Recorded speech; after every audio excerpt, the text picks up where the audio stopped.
I have to admit I was screaming when I got this video thing. What makes a marine biologist scream?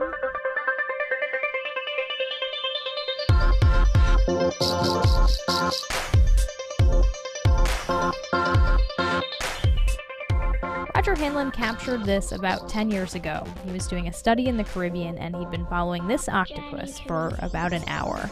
When it crept behind the rock and went into camouflage mode, he jammed the camera down right in its face, so to speak, prompting it to go from camouflage to a startle defense. Blanching white very quickly. And then inking him. But I followed the animal and finished the dive, and I popped to the surface. It was only about 5 feet deep, and I screamed bloody murder, and they thought I was having a dive accident. When actually he was having... It was a eureka moment, there's no doubt about it. And that's because Hanlon is trying to understand just how camouflage works in cephalopods. Yes, cephalopods, squid, octopus, and cuttlefish. They are masters of optical illusion. They are the animals best known to go anywhere in camouflage. No animal comes even close to the speed and diversity of appearances of this animal. And they have a few tricks at their disposal. Octopus and cuttlefish can change their skin texture. This is the only animal group we know of that has fine control of its skin to create the bumpiness. And they match their skin dimensionality by sight, not by touch, which is a vexing visual perception question. And of course, they change color. So here's an octopus doing what we call the moving rock trick. I'm a rock, I'm a rock. Now watch this.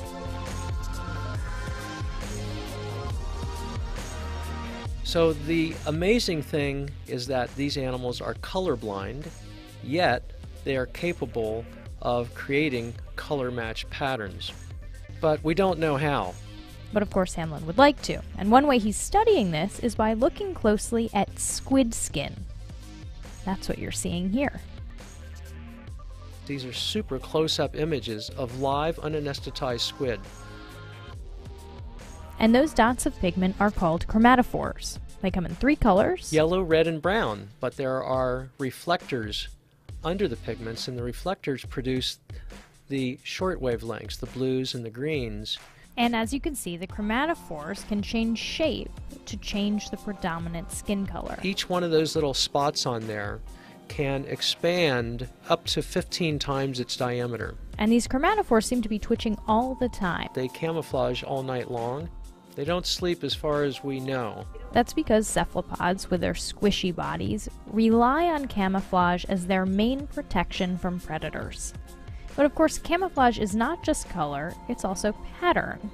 This is one of Hanlon's major hypotheses. We found only 3 to 4 basic pattern templates that they use to achieve all this camouflage.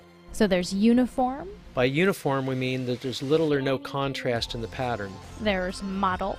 Mottle is small-scale light and dark splotches. And disruptive, and the idea there is to interfere with the recognition of what the animal is. Based on lab studies, Hanlon says that the animals flash particular patterns based on a few visual cues they encounter in the environment. Hanlon wouldn't call it a reflex because so much visual analysis is involved. But it is very fast. The palette and pattern changing in less than a second. But just why these patterns work is still kind of a mystery. Let's take the octopus video again. Hanlon analyzed this video frame by frame, but he can't tell you why you don't see the animal. We can't find any true statistical matches, whether it's brightness, color, between the animal and the background. So camouflage is not looking exactly like the background. Camouflage just means fooling whatever's looking at you, which suggests we're behind the 8 ball, as it were, if we think the world looks like how we see it. There's much more information there, and other animals see it very differently. For Science Friday, I'm Flora Lichtman.